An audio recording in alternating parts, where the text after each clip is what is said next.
இந்த வீடியோவை வந்துட்டு அவங்க அம்மாவுக்கு கிட்டத்தட்ட ஒரு 10-15 தடவை போட்டு காட்டுங்க, அந்த குழந்தையோட முக பாவனையும் வலியும் எந்த அளவுக்கு இருக்கு அப்படின்னு. பல பெண்கள் என்ன தெரியுமா செய்றீங்க, குழந்தைகளுக்கு பால் கொடுக்கறது இல்லை. காரணம் என்னன்னா, அழகு கெட்டு போகுமா. கடவுள் படைக்கப்பட்டதே அதனால தான். ஆண் பிள்ளைக்காண்டி அந்த மார்பகத்தை உங்களுக்கு படைக்கல, குழந்தைக்கு பால் கொடுக்குறக்காண்டி தான் அந்த மார்பகத்தை உங்களுக்கு படைச்சிருக்காங்க.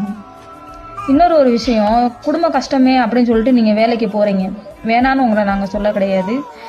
குழந்தைக்காண்டி கொஞ்ச நாள் நீங்கள் ஒதுக்குங்க. அது கொஞ்சம் பெரிய பிள்ளை ஸ்கூலுக்கு போகிற வரைக்கும் உங்கள் வேலைகளை தயவு செய்து தள்ளி வைங்க.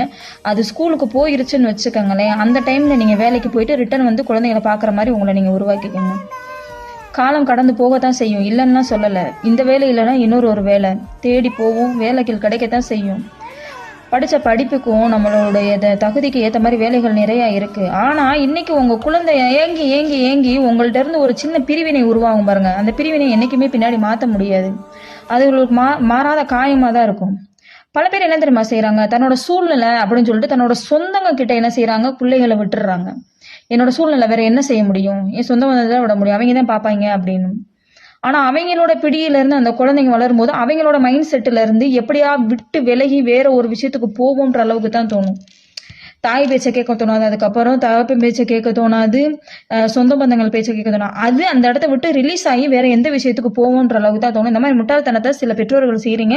அதிக அளவில் பெண்கள் உங்களுடைய குழந்தைகளை வந்துட்டு கருதுவதற்கான வழிகள் என்னமோ அதை நீங்கள் பாருங்க. ஏன் அப்படி சொல்றேன்னா, நீங்கள் செய்கிற தவறுகள் அந்த பெண்களை பின்னாடி இருக்க அந்த குழந்தைகளை பாதிக்கிறது மட்டுமே கிடையாது, அதுக்கப்புறம் அவங்களோட பிள்ளைங்கள் வளருதுல, அந்த பிள்ளைகளை அதிக அளவில் அதை விட பாதிக்கும்.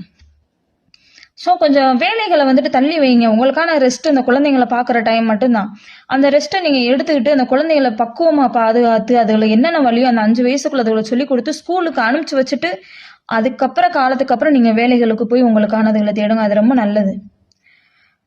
சில பெண்கள் கடமைனால கஷ்டப்படுறவங்களும் இருக்காங்க, சம்பளம் கொடுக்காம வீட்டில் கஷ்டப்படுத்துறவனும் இருக்கான். வேற வழி இல்லை, நாங்கள் போய் தான் ஆகணும் அப்படின்னு நீங்கள் நினச்சிங்க அப்படின்னா, குழந்தைகளை பாதுகாக்கிறதுக்கு எனி டைம் பாதுகாக்கிறதுக்கு சில பேர் இருக்காங்கல்ல, அவங்க கையில் ஒப்படைங்க.